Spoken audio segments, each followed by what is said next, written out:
Fair use notice.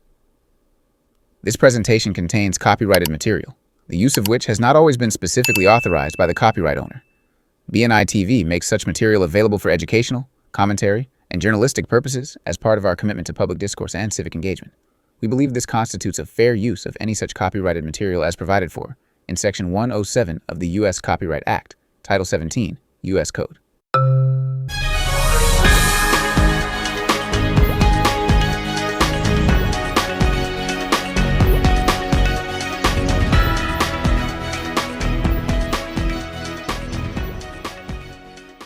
Good evening. Across Africa and throughout the diaspora, a powerful wave of solidarity is sweeping the globe in support of Burkina Faso and its transitional leader, Captain Ibrahim Traore. In cities like Accra and Monrovia, demonstrators marched under the banner, Hands Off the AES, a rallying cry for the alliance of Sahel states, Burkina Faso, Mali, and Niger. Protesters denounced foreign interference and stood firmly behind Traore's leadership and the region's growing call for sovereignty. The demonstrations follow allegations of a failed coup and criticism from U.S. General Michael Langley, who accused the junta of mismanaging gold reserves. Protesters dismissed the claims, labeling them as neo-colonial deflection. Outside Africa, the support continues. In Montego Bay, Jamaica, the Rastafarian community gathered in unity, hailing Traore as a symbol of resistance and continental pride. From West Africa to the Caribbean, a growing movement is demanding autonomy, dignity, and a new vision for black self-determination. Now here's where things take a strange, and some might say disappointing, turn.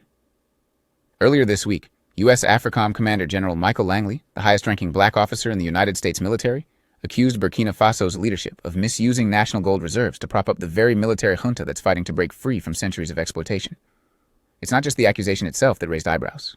It's the messenger. Once again, we're watching a high-profile African-American used as the face of Western condemnation, this time aimed at a sovereign African nation daring to chart its own course. Here's what General Langley had to say, and what has many on the continent and in the diaspora asking, whose voice is he really speaking with? I can imagine a situation, though, in which the ruling elite of a country is receiving gratuities on the side that inure to the benefit of the strongman leader and not to the populace of the country.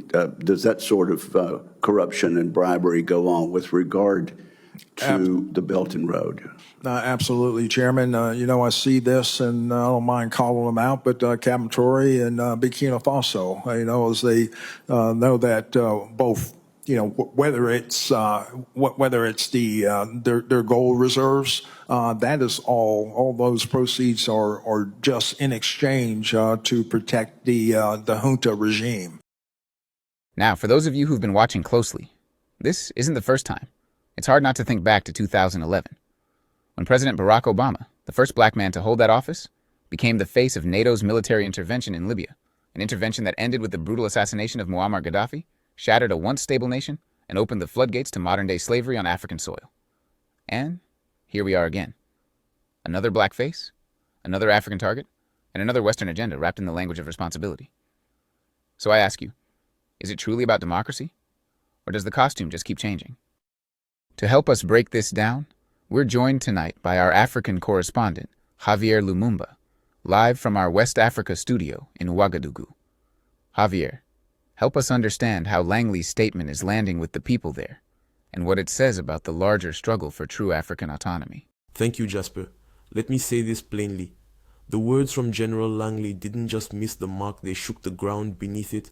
Here in Burkina Faso and across this continent, Captain Traore is not seen as a dictator. He's seen as a symbol of resistance, of reclamation, of finally saying no more. And people here are not just cheering him.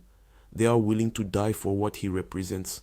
So when Langley, a black man in uniform, accused him of corruption, it wasn't just insulting, it was devastating. It felt like betrayal, and yet another brother echoing the voice of the master. For many Africans, it was a scar. Back to you, Jasper. We've got a lot more news ahead when we come back. And by the way, sharp tie, Javier.